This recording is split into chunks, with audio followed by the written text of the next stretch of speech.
Corona মহামারীর ধাক্কা কাটিয়ে উঠতে না উঠতেই নতুন করে আবারও ধাক্কা খেল নেপালের পর্যটন খাত। গেল সপ্তাহে নেপালে ছড়িয়ে পড়া সহিংসতায় ব্যাপক ক্ষয়ক্ষতি হয়েছে দেশটিতে। সহিংসতার কারণে কেবল হোটেল শিল্পেই ক্ষতির পরিমাণ প্রায় 25 বিলিয়ন নেপালি রুপি। ডেস্ক রিপোর্টে বিস্তারিত। ওয়ালটন এখন দেশের সীমানা পেরিয়ে পৌঁছে গিয়েছে 50টিরও বেশি দেশে। ওয়ালটন, ঘরে ঘরে বিশ্বজুড়ে। পর্যটন বান্ধব হিসেবে বিশ্বের অন্যতম জনপ্রিয় দেশ নেপাল। শান্ত প্রকৃতি আর হিমালয়ের অপার সৌন্দর্যের টানে দেশটিতে ছুটে যান ভ্রমণ পিপাসু মানুষ।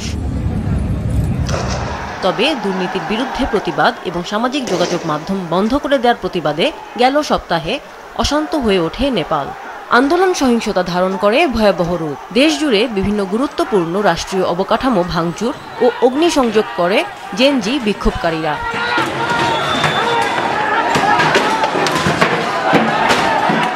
ভাঙচুর লুটপাট থেকে বাদ যায়নি নেপালের নামি দামি হোটেলও।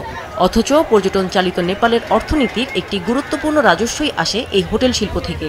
শুক্রবার দেশটির গণমাধ্যম জানায়, সহিংসতার কারণে 25 বিলিয়ন নেপালি রুপির বেশি ক্ষতি হয়েছে হোটেল শিল্পে।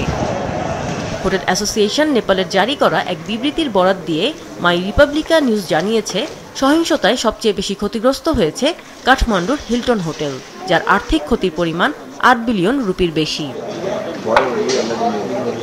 এর পাশাপাশি কাঠমান্ডু ভ্যালি, পোখারা, বুটওয়াল, বিরাটনগর এবং অন্যান্য শীর্ষস্থানীয় দেশীয় এবং আন্তর্জাতিক ব্র্যান্ডের হোটেলও সহিংসতার শিকার হয়। ক্ষতিগ্রস্ত অনেক হোটেলই মেরামত ও পুনর্গঠন ছাড়া নতুন করে কার্যক্রম শুরু করতে পারবে না। শুধু তাই নয়, এতে 2000-এরও বেশি মানুষের কর্মসংস্থান হারানোর শঙ্কা তৈরি হয়েছে। সহিংসতার এসব ঘটনা তদন্ত, দোষীদের বিচারের আওতায় আনা এবং ক্ষতিগ্রস্ত ব্যবসায়ীদের ক্ষতিপূরণের জন্য একটি বিচার বিভাগীয় কমিটি গঠনের দাবি জানিয়েছে হোটেল অ্যাসোসিয়েশন নেপাল।